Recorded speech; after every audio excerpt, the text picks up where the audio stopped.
पुण्यात्मा ये तत्व ज्ञान है।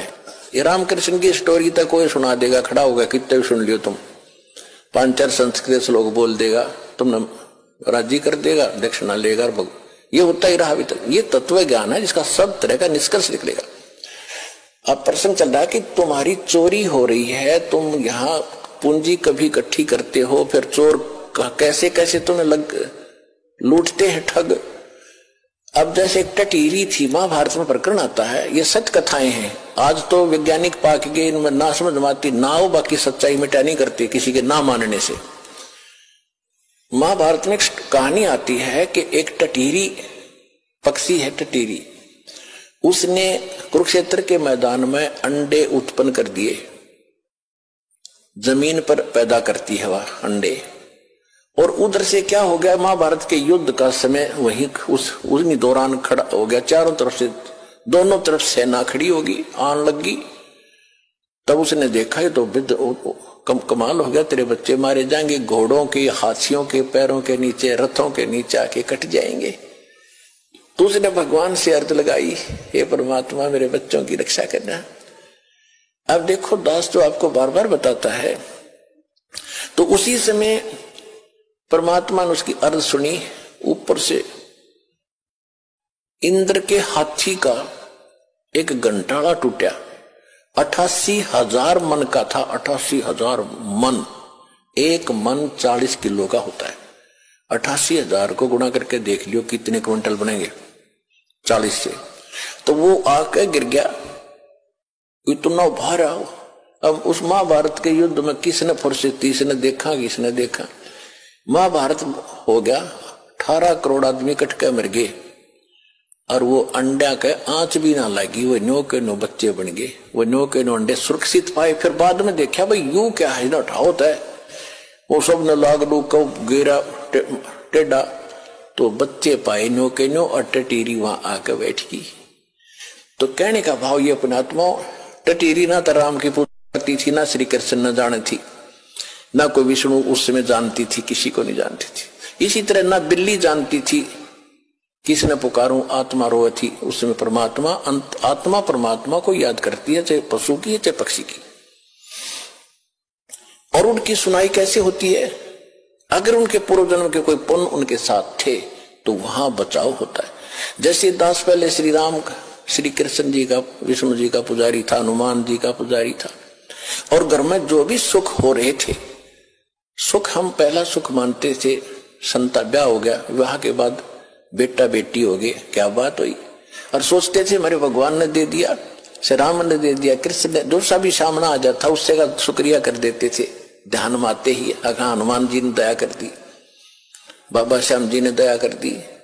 अब दया, अब पता चला, सूक्ष्म ज्ञान की रोशनी से पता चला कि ये तो हमारा पूर्व जन्म का संस्कार ही हमें मिल रहा था। जैसे पास हो गए बच्चे, इसी में खुशी मनाते हैं बच्चे को, तो वही बड़ी भारी बात होती है और बड़ा हर्ष का काम होता है कि पास हो गया, हो फिर नौकरी मिल गई, कहना है क्या, अच्छी सर्विस मिल गई। तो ये सब हम अपने इन भगवानों को देते थे जिनकी हम पूजा करते थे, श्रेय उनको देते थे, क्रेडिट।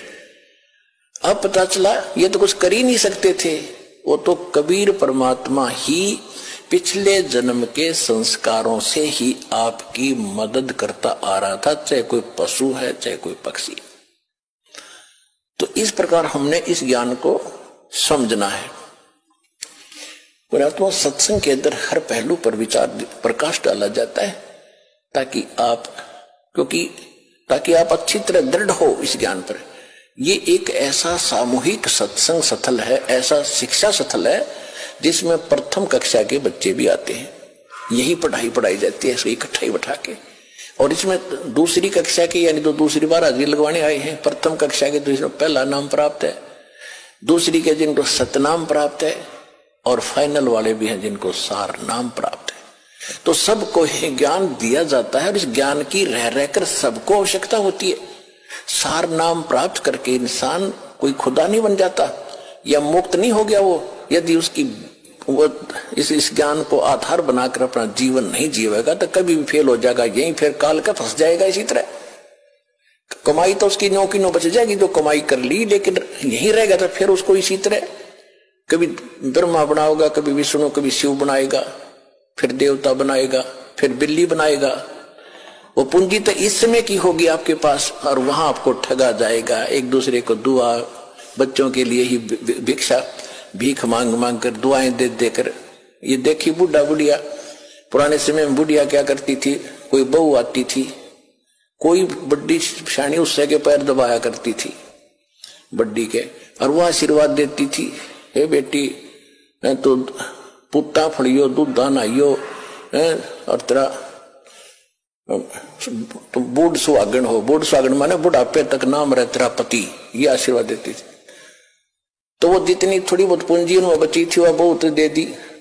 हाँ, बहू फिर आगे दे देगी अपनी बहू आते ही, अंत में कोई से पीछे कुछ पल्ला कुछ नहीं रहा। अब हम ऐसी गलती नहीं करेंगे, किसी को दुआ नहीं देना, किसी को आशीर्वाद देकर अपनी चोरी मत करवाना, ठगवाना मत। अपने बच्चों को भगवान से जोड़ दो। अब बेटा आप भी कमाई करो, तुम भी मजदूरी करो भगवान की, या आप पे सुखी रखेंगे, सारा धन इनके पास भी हो जाएगा। ऐसी गलती नहीं करना, तो आपको हर पहलू पर सतर्क किया जाता है। और हमने देखा पहले तो बुढ़िया अपनी बहू अपनी सासू के पैर दबा रही, एक फार्मोटी कराती 5-2 मिनट, और वह नरिये तो आशीर्वाद दे देती बिना गिनती के।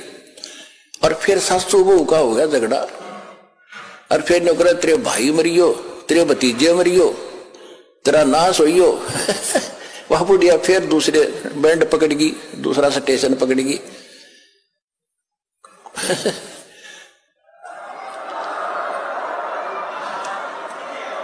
तो 9 प्लस माइनस करके कुछ तो दुआ में खोए, कुछ बद दुआ में खो दिया। बुढ़िया बुतरी बन गई, गधी बनकर घूमे, फिर अपना खाली होगी। तो ये वो चोरी हो रही है, और उसको जगाने के लिए परमात्मा ने पहले तो मालिक आए स्वयं, गांव गांव में, नगर नगर में कहीं खड़े हो जाते थे, डंडोरा लेकर एक तारा, ये सुनाते थे। अब जो प्रसंग चल रहा था वही आते कि जैसे वो बिल्ली के बच्चे जो थे आवे में, और बिल्ली चारों तरफ रो रही थी, हाहाकार मचा रही थी। उधर से प्रहलाद भगत भी एक ऐसे पिता का जन्मा था जो कति नास्तिक और खुद भगवान बना बैठा था, लेकिन वो पिछले संस्कार का बालक था। कभी इसी जन्म में उसने भक्ति की थी, वो भक्ति की अब तभी तक कसक उसमें थी। राक्षस परिवार में भी जन्म लेकर उसमें भक्ति की आस्था थी, तो पिछले जन्म का पुण्यकर्मी प्राणी था। और उस पिछले पुण्य से ही उसकी कबीर परमात्मा ने ही नरसिंह रूप धारण करके उसकी मदद की थी। इन विष्णु वैष्णु का व्योत नहीं था। अब धीरे धीरे आपके प्रकाश में आएगी सारी कहानी। अभी तेने मूर्ख बना रखा था, हमने सिर्फ एक सटोरी सी बनाकर छोड़ दी थी, कथा सुना दी थी। प्रहलाद को क्यों बचाया, अन्य को क्यों नहीं बचाया कभी ऐसा? और यहाँ सबको बचाएंगे जो जो नाम ले रहे, तो आप तारे सामने दिखा दूंगा कितने रक्षा कर रहे परमात्मा, पल पल में कर रहे हैं।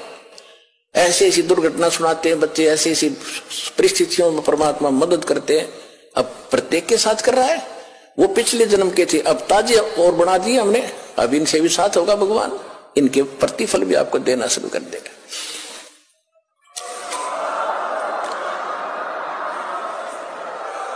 तो प्रहलाद कच्चा पक्का था। प्रहलाद के पिता ने बचपन से तो भगवान की भक्ति करता था, लेकिन विष्णु का पुष्प जैसे भी सुना ज्ञान किसी ऋषि से, नारद जी ने उसको गर्भ में शिक्षा दे दी थी, जो वो गर्भ में था मां के। उसके आधार से वो विष्णु जी का पुजारी बन गया। और विष्णु का दुश्मन हिरण्यकशिपु, उसका पिता, उसने ब्रह्मा की भक्ति करके शक्ति प्राप्त कर ली, थोड़ी बहुत सिद्धि शादी उस हल्दी की गांठ से पंसारी बन गया कि मैं ही खुदा हूं, सुबह मरूं ना शाम मरूं, आशीर्वाद ले लिया, पशु से मरूं ना पक्षी से मरूं, अमर मान लिया अपने आप को। इस कारण से उसने अपने बेटे से कह दिया कि विष्णु का नाम नहीं लेगा, भगवान की भक्ति नहीं करेगा। अब वो कुछ उसको क्या किया कि एक सांडा और मुर्का नाम के 2 भाई थे ब्राह्मण, वो आचार्य थे, गुरु थे, जो उस प्रहलाद को और वहां के अन्य ब्राह्मणों के बच्चों को पढ़ा करते। ये खुद भी ब्राह्मण था, हिरण्यकशिपु। तो प्रहलाद को उनके पास भेज दिया कि तुम इनको पढ़ाओ और मेरे को भगवान इसके अंदर जचाओ। तो उस समय प्रहलाद कच्चा पक्का सा हो रहा था कि भी हो सकता, ये भी हो सकता। रोज देखो एक झूठ ने 100 बार सुन ले तो वह सच्ची सी बन जाती है। इसी स्थिति में परमात्मा ने उसको फिर दृढ़ करना था। वो बिल्ली रो रही थी और कुमारी भी रो रही थी और प्रहलाद उसी रास्ते से अपने गुरु उस पाठशाला में जा रहा था, सांडा मुर्का वाली पाठशाला में। जब वह माई रो रही थी, बिल्ली का तो उसने नहीं ध्यान दिया क्यों रो रही है।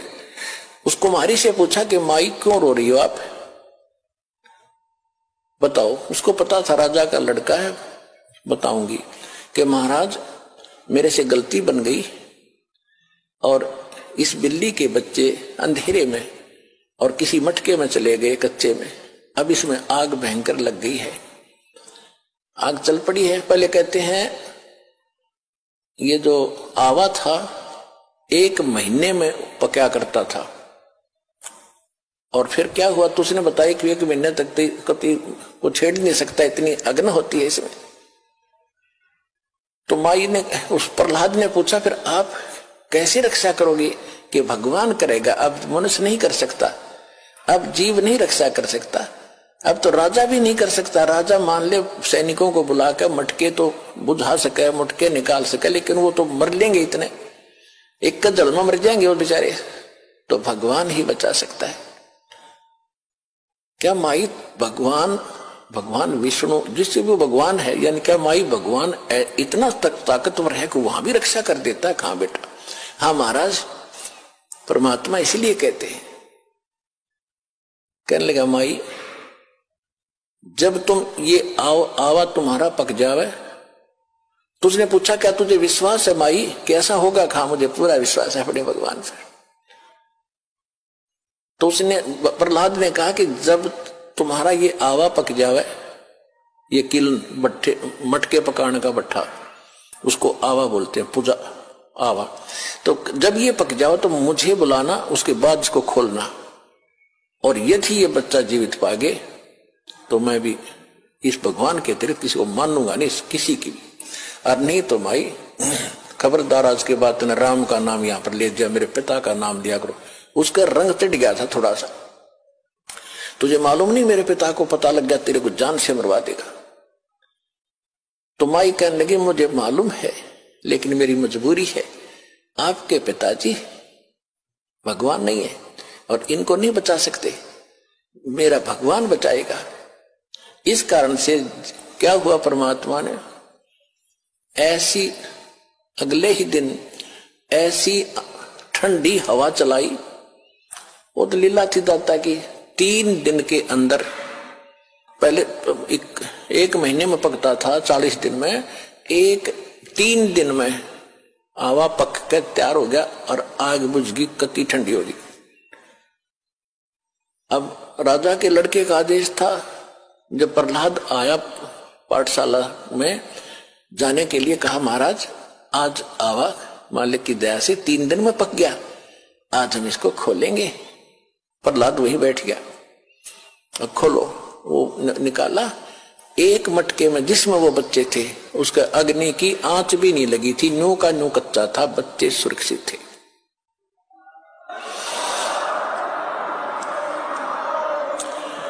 तो उस दिन से प्रहलाद को दृढ़ विश्वास हो गया कि सचमुच भगवान ही कर सकता था, मेरा पिता यहाँ कोई का कोई रोल नहीं था, चाहे बेशक राजा है और बेशक ये भगवान कहता। तो उसके बाद सांडा मुर्का को भी उसने कह दिया था कि गुरुदेव आप गलत गाइड कर रहे हो, मेरा पिता भगवान नहीं है, भगवान तो भगवान ही होता है, मैं उसी की भक्ति करूंगा। उसके बाद फिर पिता पुत्र की ठनगी थी, हाय हाय। पावेगा अपना किया रे, भोगेगा अपना किया, हरे मन तू पावेगा अपना किया रे, भोगेगा अपना किया रे। प्रहलाद पैज परवान करी है, धर नर सिंह अवतारे। प्रहलाद पैज परवान करी थी धर नरसिंह अवतारे। दीन दयाल दया कर उतरे एरणा कुश उदर वेदारे। मन तू पावे गया अपना किया रे, भोगे गया अपना किया रे।